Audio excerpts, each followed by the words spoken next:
आज मैं ये कहना चाहूंगा, जो ये सोशल मीडिया पे हाहाकार मचा हुआ है कि मोदी जी ने ये गोल्ड खरीदने को मना कर दिया है, पेट्रोल डीजल के वाहन चलाने को मना कर दिया है, और तो और विदेश यात्रा को मना कर दिया है। ये चीज सब काम इलेक्शन के बाद क्यों किया है भाई? ये इलेक्शन से पहले क्यों किया भाई? इलेक्शन से पहले अगर ये घोषणा की जाती, ये बताया जाता, तो 101% बीजेपी बंगाल का इलेक्शन हार जाती, जिसका खामियाजा इस देश को बहुत बुरा भुगतना पड़ता। बंगाल जीतना बहुत जरूरी था इस देश के लिए, बीजेपी के लिए। तो जैसे ही इलेक्शन खत्म हुआ है, उसके तुरंत बाद ही ये घोषणा की गई है कि सोना मत खरीदिए और पेट्रोल मत खरीदिए। ये बहुत ज्यादा इस समय जरूरी था, इसलिए ये घोषणा की गई है।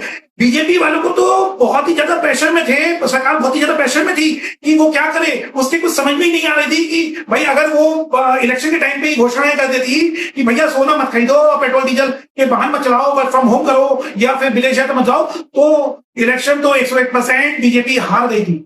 और विपक्ष इसी बात का फायदा उठाना चाह भी रहा था, लेकिन बीजेपी वालों ने और सरकार के द्वारा इस बात को समझा गया और सरकार ने सारा बोझ अपने ऊपर ले लिया। जनता के ऊपर बोझ नहीं लिया इलेक्शन के टाइम पे, सरकार ने सारा बोझ अपने ऊपर ले लिया सरकार ने।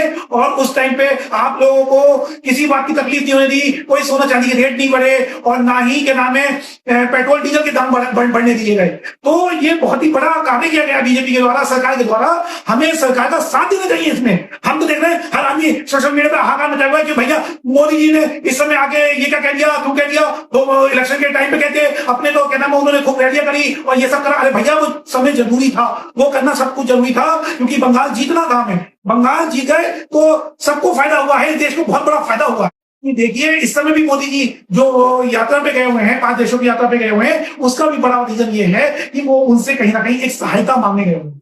सहायता मांगने वही गए हैं क्योंकि उन्हें नजर आ गया है कि बहुत बड़ा एक क्राइसिस है जिससे निपटना जरूरी है। इसलिए उन्होंने पहले से ही इसकी तैयारी कर ली थी कि इलेक्शन के बाद उन्हें इन देशों की यात्रा पे जाना है और वहां से जो भी मदद मिल सकती है वो मदद पाना भी है। और आपने शायद देखा होगा यूएई के द्वारा उन्हें सहायता प्राप्त भी हुई है।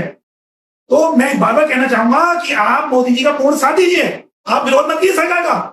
जो आया वो विरोध कर दिया कि साहब वो इस समय क्या नाम उन्होंने सोना खरीदने को मना क्यों कर दिया और इम्पोर्ट ड्यूटी क्यों बढ़ा दी सोने में। अरे भैया सोने में इम्पोर्ट ड्यूटी क्यों बढ़ाई गई है? जिससे उसका आयात कम से कम हो, क्योंकि सीधी बात है लोग तो मानते नहीं है। लोगों को तो यह है कि भैया खरीदो बस।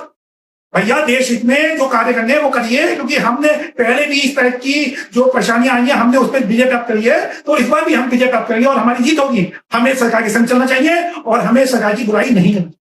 मैं किसी सरकार के पक्ष में नहीं हूं। अगर दूसरे विपक्षी दल जैसे कांग्रेस है या आप पार्टी है वो भी अगर अच्छे कार्य करें तो मैं उनके पक्ष में भी खड़ा हूं हमेशा। मैं लेकिन ये चाहता हूं इस देश का कल्याण हो, इस देश